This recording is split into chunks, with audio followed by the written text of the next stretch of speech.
right, all right. How's it going? How's it going? Hard Talk Radio. I'm your host, MrDeadman. Okay. And tonight we're talking about dead bodies. Dead in the attic. It's going to be kind of a mixed bag. I'm going to try to make it as fun as possible, as light as possible. But one of these stories, the first one I'm going to go into, is pretty dark. It's pretty dark. So I guess to offset that, I don't know if you guys know this, listeners to the Hard Talk Radio, it used to be called Deadman Stone Podcast, but during around lunchtime, or kind of morning or lunchtime, I do like these rant and chill streams on YouTube.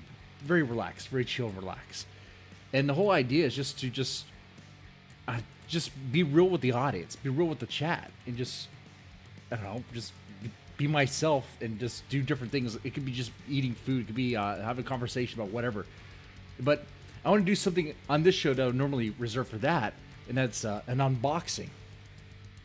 Gonna be doing an unboxing here. Gonna unbox some new cigars I got. Because I love my cigars. Let's see. So I have the box here. Let me go ahead and show my address. No. All right. Get this open. I ordered like a Monday. It's Wednesday. That's fast, right? Pretty fast. And now that's the cheapest shipping option they have. They also give me some goodies. I go JR Club. I always get these goodies. These naked wine voucher. I never use these things. I never use these things at all. You have to spend so much money on wine for this to be usable. I don't order wine at all, so pretty much I have a lot of these cards I can just give away to you guys if y'all drink wine. If y'all drink wine, you can have this. Okay, I'll just give you the code. All right. Like this card, what it does, you spend like if you spend $60, yeah, save 60 on the bottle, on the 6 bottle reds, whites, or mixed cases worth of $99. Okay, so look at that. If you want that, you can have it. The first one to ask for it gets it. How about that? So what is this? These glasses are really mostly for show. I can't read anything with these glasses on. Hoyo D. I am horrible with this stuff. I'm horrible. As much as I like cigars. Hoyo D. Monterey Epicure. I don't know. I don't know. I'm sure it's gonna be amazing though. I'm sure I'm gonna like it. This is supposed to be. Let me try it. I think it's not a Cuban cigar. I've never had a Cuban cigar. This is supposed to be an alternative to that, which could be great or be bad. Honestly, like I've not had it really. I've had a bad cigar before, yeah, but really when I was a kid, you know, when I was a kid, when I was much younger, when I first tried a cigar, it was horrible. It was like one of the ones you get at a gas station. Oh man. What are those cheaper ones that you're really supposed to roll, you know, something else in? Hey, what's going on, Voodoo Venom? How's it going? How's it going? So I'm gonna go ahead and try this cigar here. First, let me go ahead and get its. You know, I should have this information on hand. I wish it came here. I wish, like, the makeup and body of this cigar. I couldn't tell you. It's from Nicaragua. That I can tell you. Okay. Okay, and I like that type of tobacco. I do like the tobacco that comes from there, from my experience. Normally, when I get cigars, have cigar talk here. We'll get into the bodies found in the attic very soon. Don't worry. But Honduras, I like the cigars that come from there. Nicaragua, I like the cigars that come from there. But I think if I was going to choose one, I would probably go Honduras, being my preferred.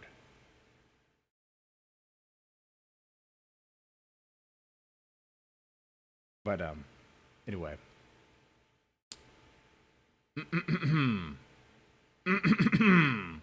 You guys like that cigar talk? No, we don't want any more. Okay, okay. I'll move on. All right, so about more cigars. Actually, I do want to light it up real fast. And we're gonna get into bodies found in the attic. This is not just the attic. This is everything. This is bodies found anywhere, everywhere, in a home. In a home. Okay. I got four, I believe 4 stories selected for you for this. Okay. All right. Now this is quite common, actually. It's pretty common. I mean, it happens from time to time where people find human remains in their yard, or human remains in their attic, like in the crawl space. Like, what is this?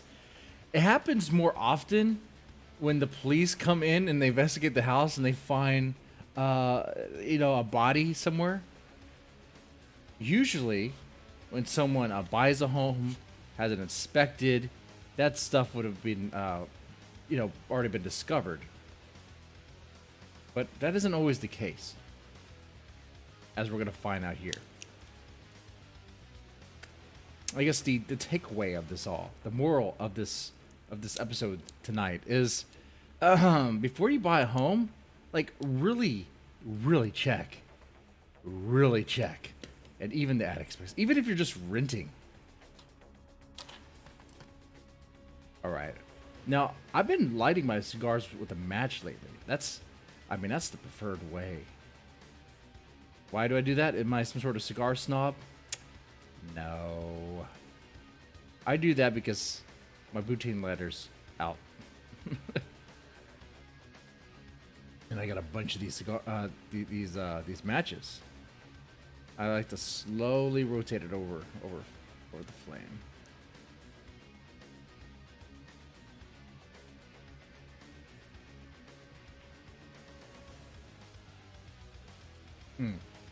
Okay. We should be good now.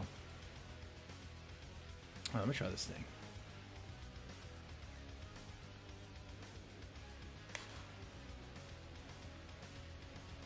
Oh. Another match.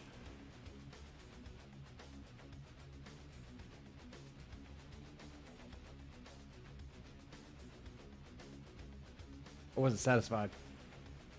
I wasn't satisfied with the burning. With the burn. Okay, there we go. Okay, so we are set. Let's get this thing going.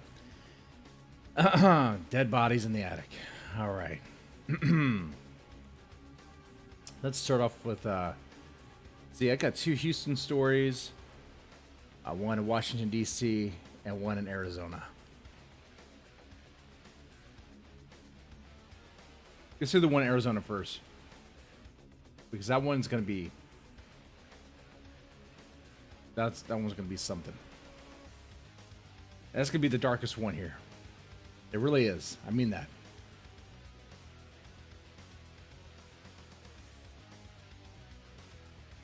So before I begin, let me go ahead and get some. Let me get prepared. Let me get a drink.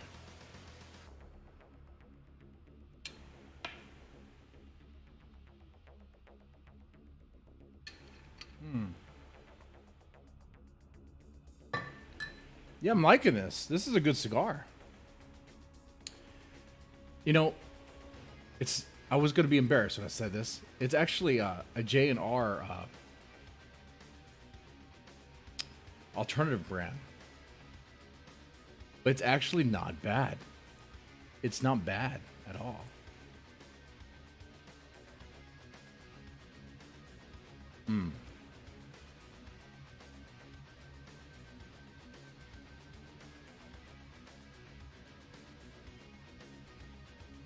Okay.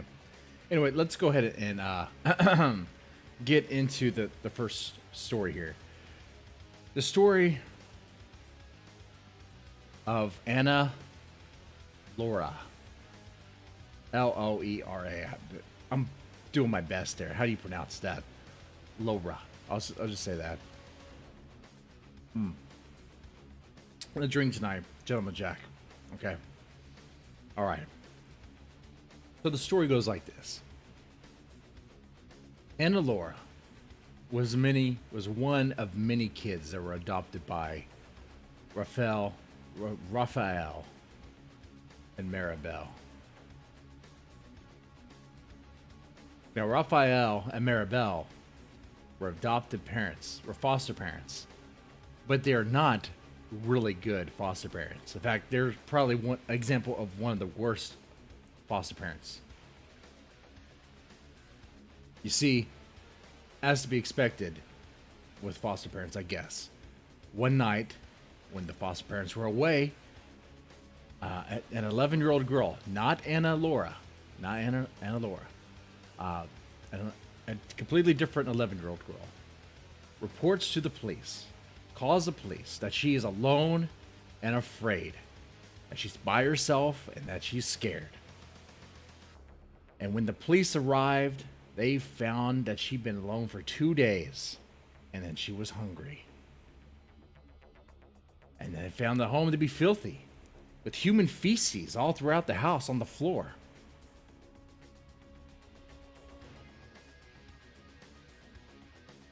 The 11-year-old girl was obviously taken out from the home, right?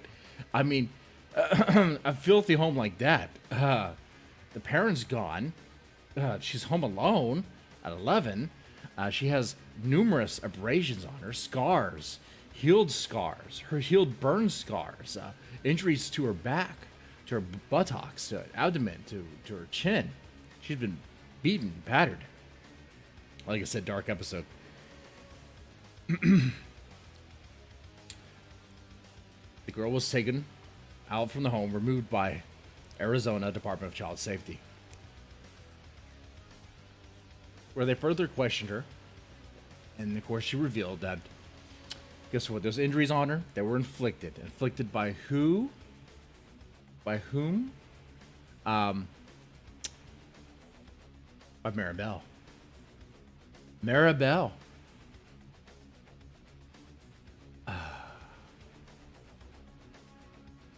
She had a temper.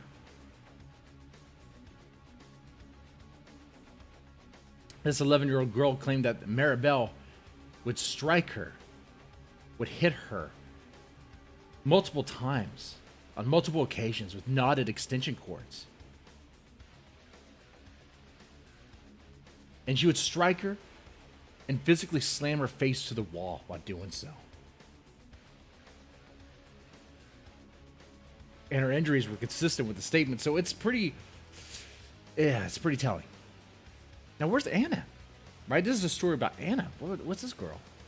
Totally different, completely different. You see.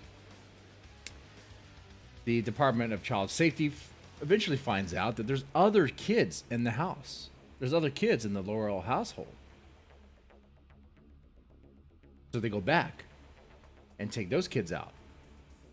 And those kids, we have a 4-year-old and a 9-year-old. It's not documented whether or not the 4-year-old had any marks or anything, and this is from the article here. But the 9-year-old reportedly had injuries, too numerous to count, covering his entire body. But where's Anna? Where's Anna? I think you know where this is going. I think you do. Brace yourself. Okay, so CPS goes back, or DCS goes back to the house to get the kids. Maribel Laura would not come out of the home to speak to the caseworker, but Raphael, he comes out with the kids. He hands the kids over in the front yard. An hour later, the house was set on fire. Firefighters respond to the scene. They find Raphael Laura in the driveway, where he told them, told the firefighters that a couple had started a fire. That it wasn't him that started the fire, it was someone else. A couple had started a fire in the fireplace. It went out of control. Oh, but that story would change. That story would change indeed. See, they found Maribel Laura inside with a garden hose and a fire that began not in the fireplace, but in the corner of the living room floor. And the fire hose, that was gasoline. That was gasoline. Raphael wanted to set the house on fire because he wanted to start anew. And once again, where's Anna in this?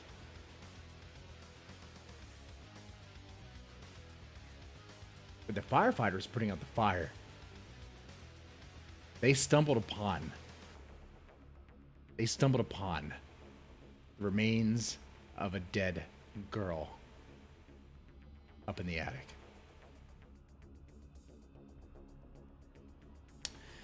They pulled the drywall and insulation, from the ceiling. Try to get better ventilation, better access. They immediately stopped and they observed what they saw. It was human bones. They retrieved it. Medical examiner confirmed that the bones were indeed that of a child. That child was Anna. You see, Anna became sick in 2017. And instead of meeting her medical needs immediately, Raphael and Maribel went to wait several days. I guess they thought it was just going to blow over. Eventually, I guess they finally realized it's not going to blow over, and they decided to take her to the hospital, but she died along the way.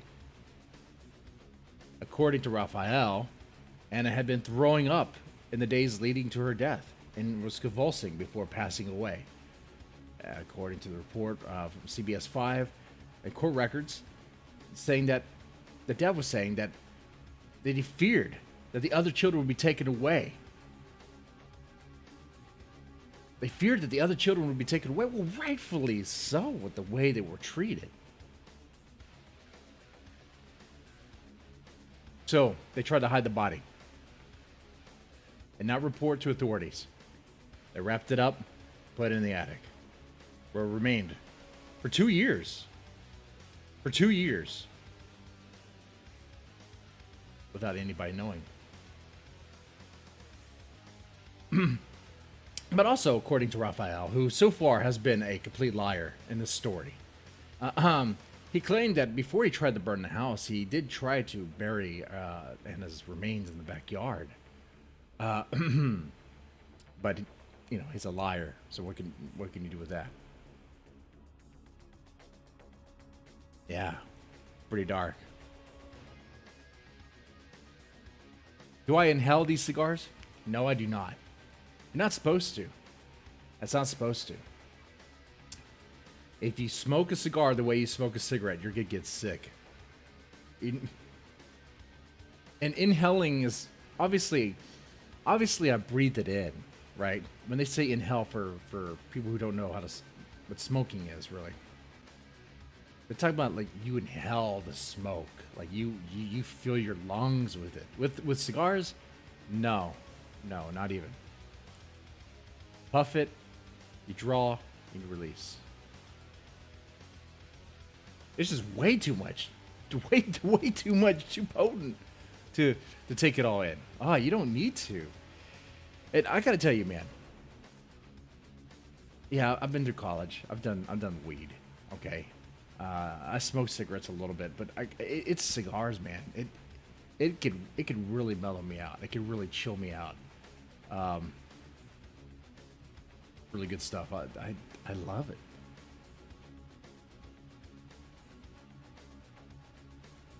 The wife, not so much. But that's typically how it goes. Okay, so I'm looking at by the way, I insert some cigar stuff here to I don't know, to balance out the seriousness of that story, because that was a serious story. This is a handcrafted cigar, okay? All right, let's see. Handcrafted at the best factories on the planet, using only long filler tobaccos from some of the most famous brands in the world. Okay, the specially made GR Edition Limitada alternatives to the Cuban Hoyo de Monterrey, a Procure cigar, are finished with stunning Ecuador Sumatra wrappers. Which, I mean, this tastes great. Uh, Medium, full in body.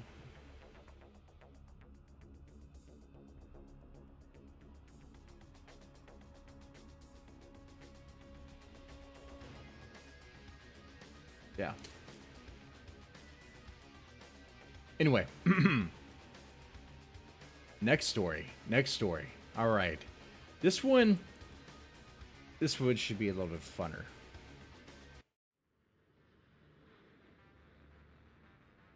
All right, let's get into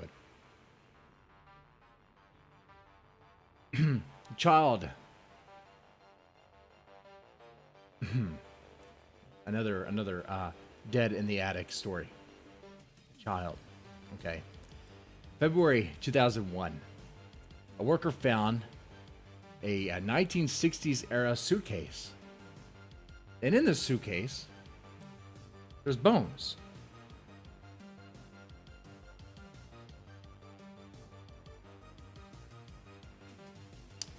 Now, this is very odd, obviously. I mean, if you have someone who's doing work in your attic, they find a weird ancient suitcase and found some bones, and it's like, what's happening? What's going on there? Like, who discarded that, right?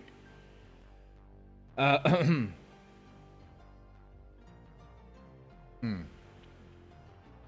apparently, according to the report, when the man went to move it, the suitcase fell apart, and out tumbled the skeleton wrapped in cloths. According to Eves, the home was built in 1928, and the mother and 4 sisters had lived there. And neighbor says 3 of the sisters who were married moved back after their husbands died. All of the women are now dead, and police were searching for relatives. The home was sold about 4 years ago, and the current owner told investigators she had never been to the attic. She never went there. They didn't believe that she's connected to the bones. Of course she's not connected. There's some other story to this. Some other story. What could that be? There's 4 sisters. 3 of the sisters went off, got married, came back after their husbands died. Huh. One sister didn't make it out of the home.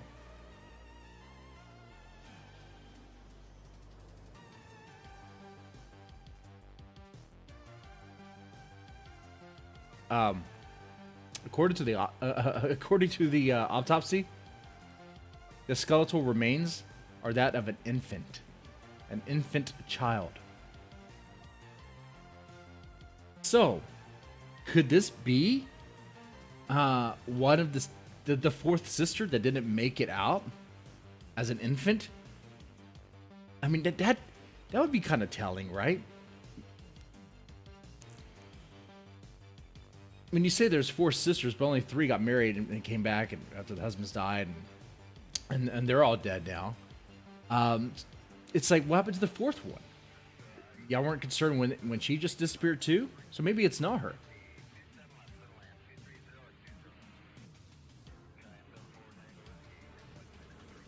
But I mean, who else could it be? Could one of the other sisters returning home have a kid and not want it?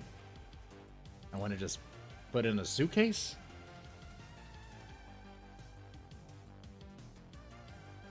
Pretty crazy, man. Pretty wild. According to, I guess, according to people who knew the people, I guess the prior owners, homeowners, described them as good little Christian ladies. Well, I mean, good little Christian ladies can still do some evil stuff.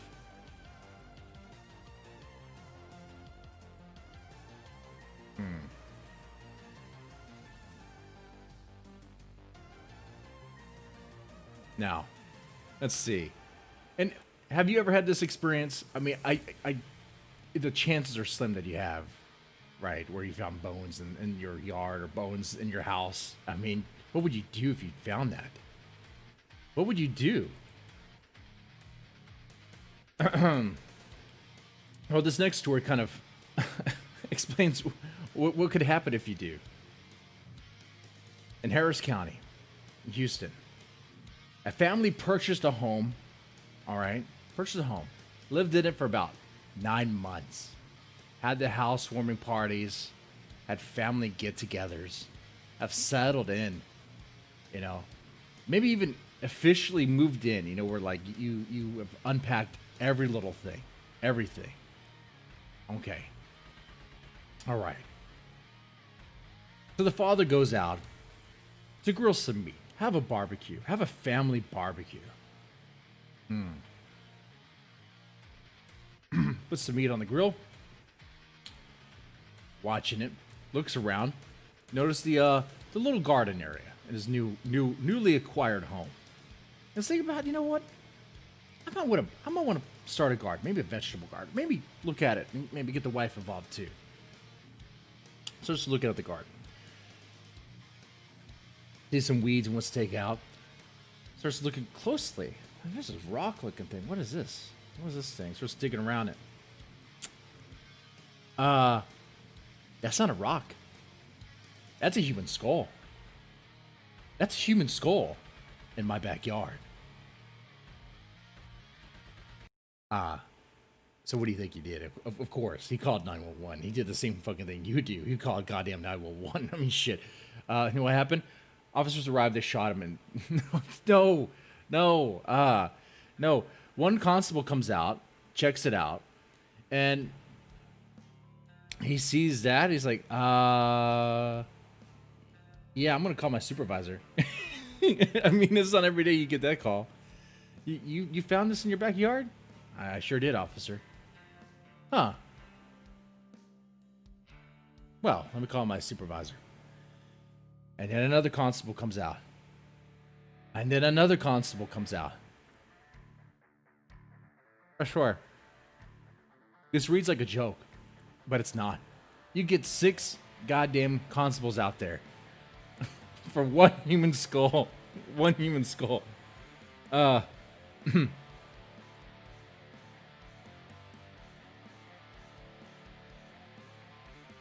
According to the Harris County Institute for Forensic Science, the skull, they determined, is that of a white woman from around World War II, based on the condition of the teeth. So what he found was a trophy skull. A trophy skull, which you may not know what that is. See, there's a whole industry of buying and selling human remains, and it's legal. It's legit. People do buy and sell human remains. They collect them. I had a guest on the show talk about that. He was in that business. He's in that business. It's pretty wild, man. But the previous homeowner was in on that, and he had a trophy skull. He just neglected to tell anybody about it. Why was in the backyard though? Almost buried in the garden. That seems weird. You know, that part seems weird. Like, why would you, if it's a trophy skull, why isn't like it encased in something? Why is it just buried? Was he trying to decorate a garden and like some soil got on top of it or something? You know, that part of the story just doesn't make sense. But hey, what gotta tell you? Maybe that's the guy's story. Maybe it dates back even further. Maybe it's like a long. I don't know how to make this work. I mean, if the dental records date back to World War II, and this happened recently, oh God. I mean, a great relative that died, and he wanted to preserve it. But even then, he didn't take it with him. He left it there in the garden, apparently. Huh.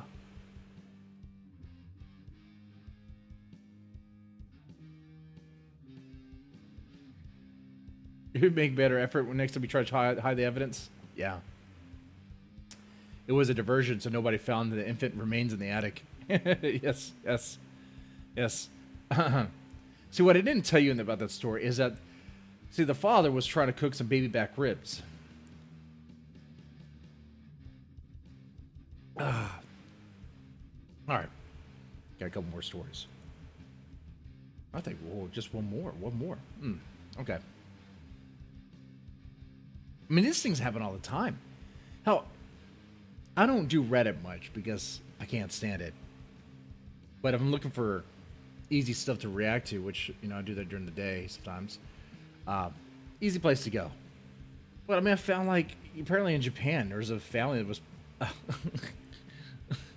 preserving a dead body, a dead relative, and still collecting the pension. It was the oldest man in Japan, the oldest person alive in Japan. Turned out wasn't even alive, was dead. Was dead for many years. Dead for many years. The family was just kept the remains there, and no one bothered to check. That's so dumb.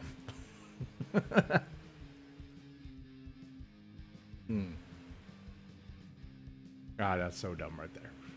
It's like, come on.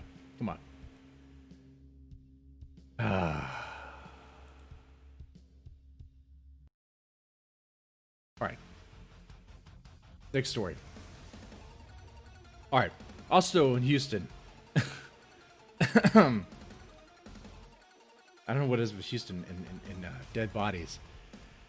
In 2015, a Houston woman vanished without a trace, and her whereabouts completely unknown.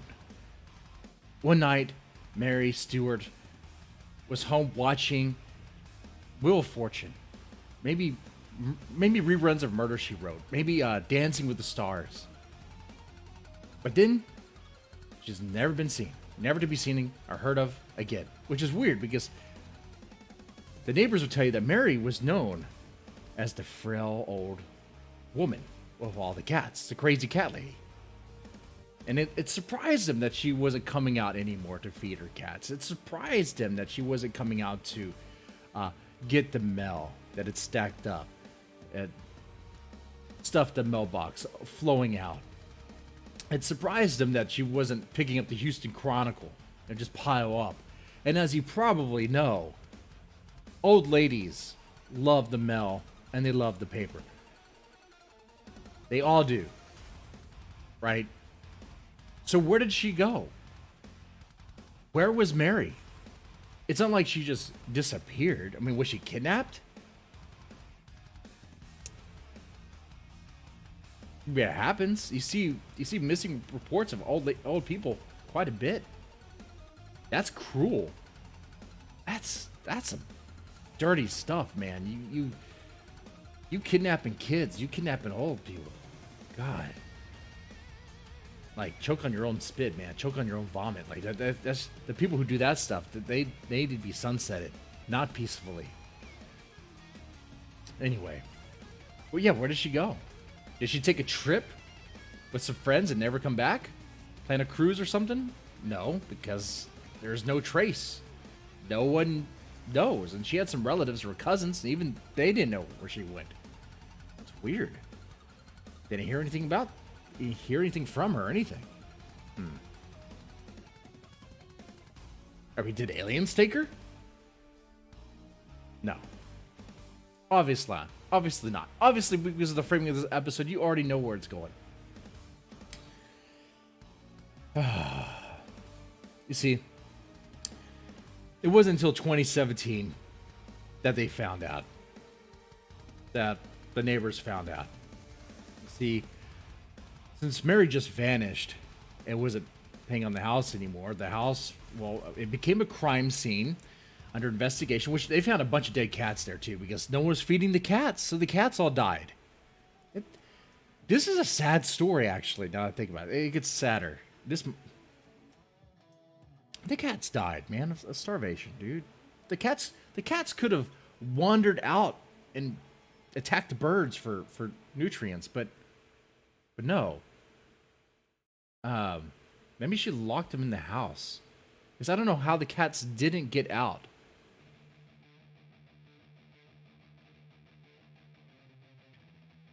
So weird. So weird. But yeah, bunch of dead cats. So it became a crime scene. But then nothing was found. So it was foreclosed on and then eventually rented out. You got some new tenants moving in. They eventually check out the attic as people, put stuff up there quite a bit. What do they find? Broken floorboard. Broken board in the attic. They look down. Skeleton. There's Mary. She was there the whole freaking time. She was in the house the whole freaking time. Literally in the house. She fell in the cross, in a space. Like a cross space, a gap between the two walls. She was stuck. She must have been stuck between two sheets of drywall. But she was too frail to break through the drywall. Or maybe the fall like injured her somehow.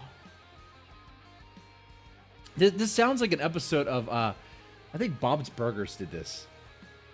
Where they found like a cross space between the I guess between the attic or whatever.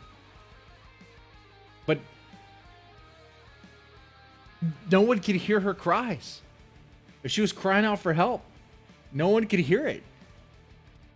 Maybe her cats did, and maybe that's where they stayed. They were just meowing for her. They were meowing and crying for her for food. Really, cats don't care about At least my cat doesn't care. One time I was injured, bleeding a lot, and the cat was just licking the blood. Didn't care about me. It was licking the blood, man. I know, I'm jaded. I don't like cats. A love-hate relationship, I guess. Covered in spiders and despair, right? Oh, God. Yeah. So they found her. They, ID'd the remains. Preserved, too. She had already decayed. And the bones were like withering away. Like the clothing was decaying. The clothing was all messed up. Even the shoes are messed up. Think about that, man. So next time you buy a home, really have it checked out. That's what they're supposed to do anyway. I mean, they have a whole, they have inspectors that go in there. They're supposed to inspect everything. Of course, this was a rental. But even being a rental, the guy who owns the home should have already had it inspected. So why wouldn't it have been inspected? I don't understand that part. If you check the attic, some of those assholes, those inspectors, what they do, they just look in the attic, look around, and it's right. They don't really do their job. Obviously, they don't really do their job.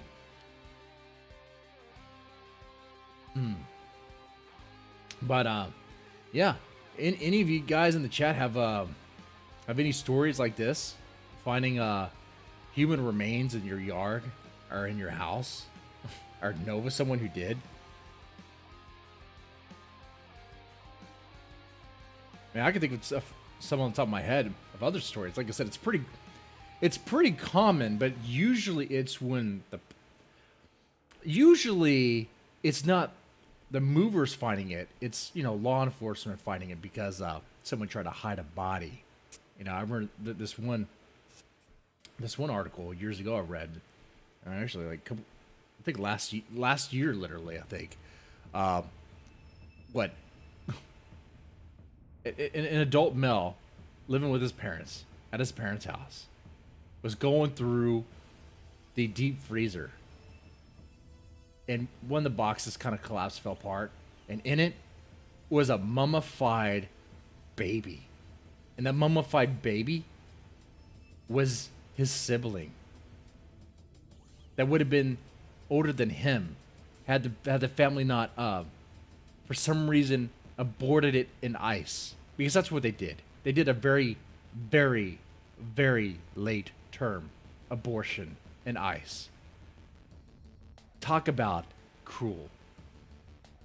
You know what? It was weird about that story.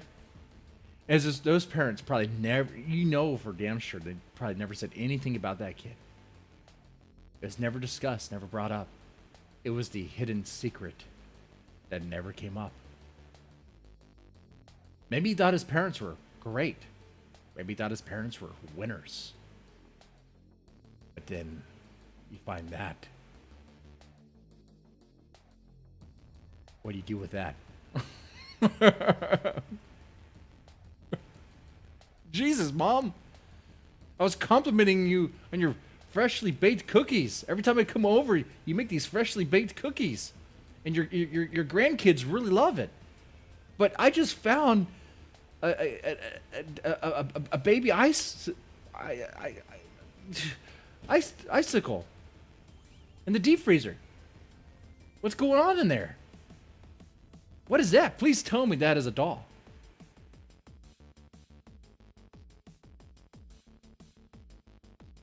Son, sit down. We need to have a talk. No, we're calling 911. We're calling the police. You know?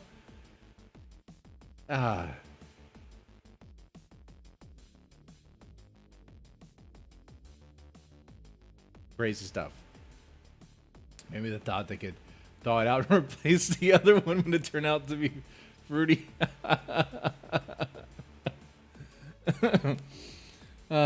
Son, this was our backup plan in case you came out gay. We were worried about you, son. We thought you could, because when the doctor put his finger up your ass, you giggled like you like it. And you know, we are very traditional here, and we just cannot have that.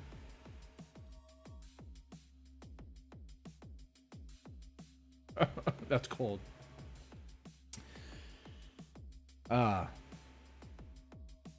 So this was another short, maybe not so, well, I think good, maybe not so fun episode of Hard Talk Radio.